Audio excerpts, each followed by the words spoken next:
Miss Gayle here from the Boulder City Library. Welcome to STEAM.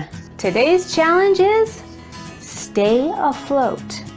And here's the challenge. Stay afloat.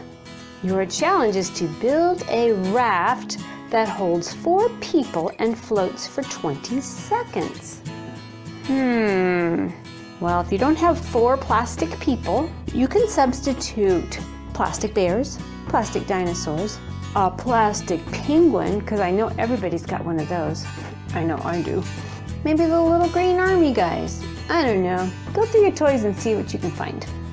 Or you just might even have 4 little people that will fit on your raft. Let's pretend you and your family are stranded on an island. You want to get back home, but it's too far to swim. You must make a raft that will keep your family afloat long enough to get back to the mainland. Or your dinosaurs, or your little plastic penguins, or whatever you've got there.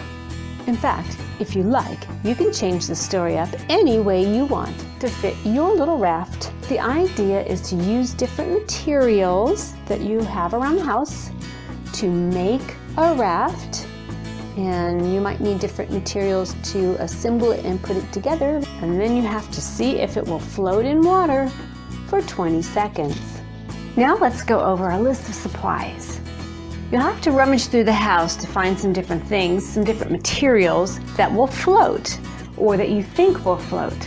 And also something that'll make a good raft to stay afloat for 20 seconds. And it has to hold something on it.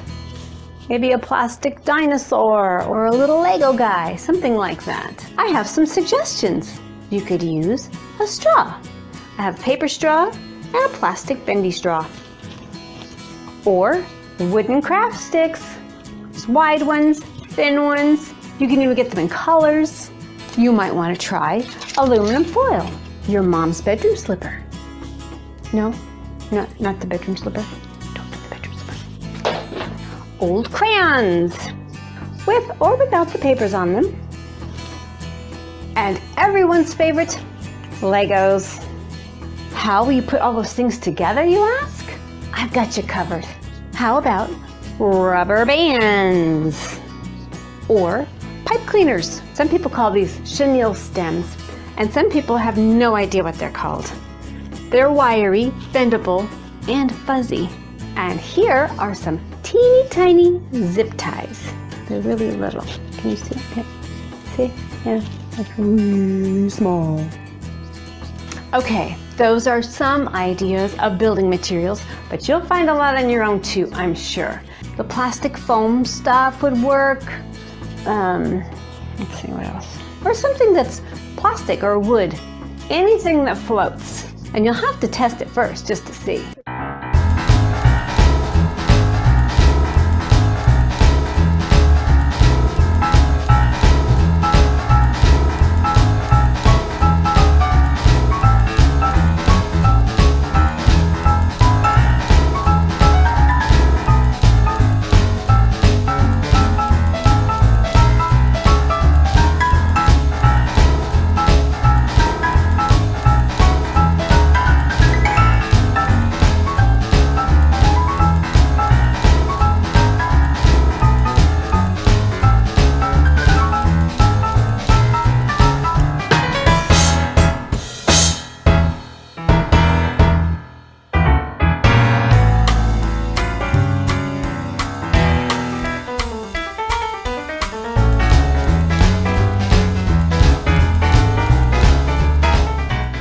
Once you have your craft built, who's going to ride on it?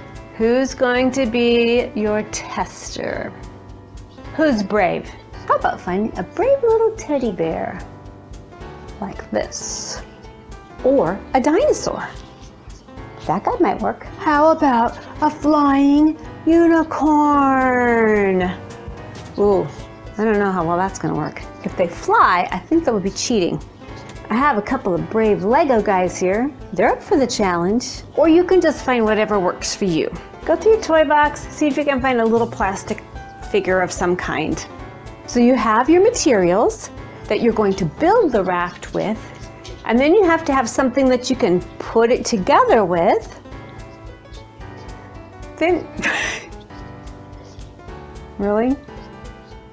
Really? What are you doing in my lab? What are you doing in my lab? This is Wellington. He's my butler. I think he's trying to tell me that lunch is ready.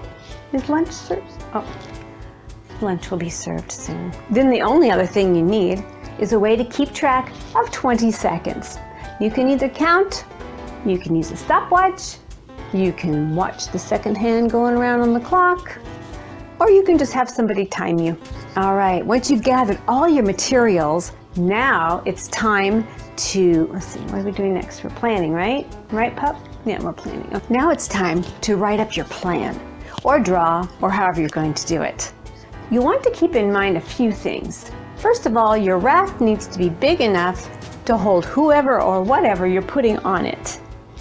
And maybe even, a friend or two.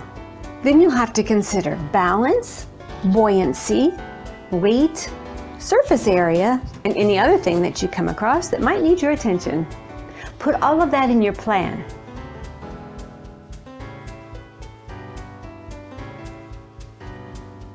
Okay, now it's time to create. Use the plan that you drew out to show you how to create the raft.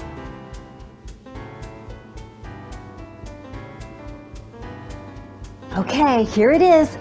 Testing time! Okay, you'll need a pan of water, or a body of water, or a sink, or a bathtub, or anything like that. Put your raft into it and put your test subject onto the raft and see if it will float for 20 seconds. Go!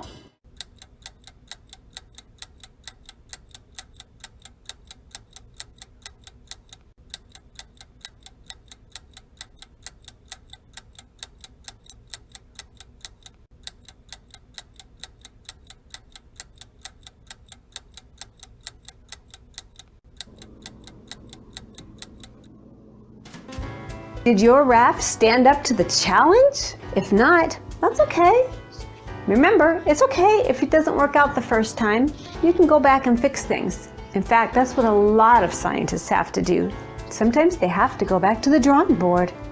That's your plan that you wrote out, with the drawings and stuff. Yeah. Ask yourself some questions. What worked? What didn't work? What could you do differently to get a different result? If your raft just slowly sank, maybe you had too many test participants on it. If your raft tips a little bit to the side and your subjects fall off, it might be too heavy on that side. You have to make sure you balance and place all the people or dinosaurs or whatever you have on your raft. Space them evenly. If your raft just breaks apart, take a close look at it and see where the weak points were and ask yourself how you can strengthen those points. The best rafts will be wide and flat. The more surface area a raft covers, the more weight it can support. If you had any problems at all, just go back and see what you could do differently to solve them.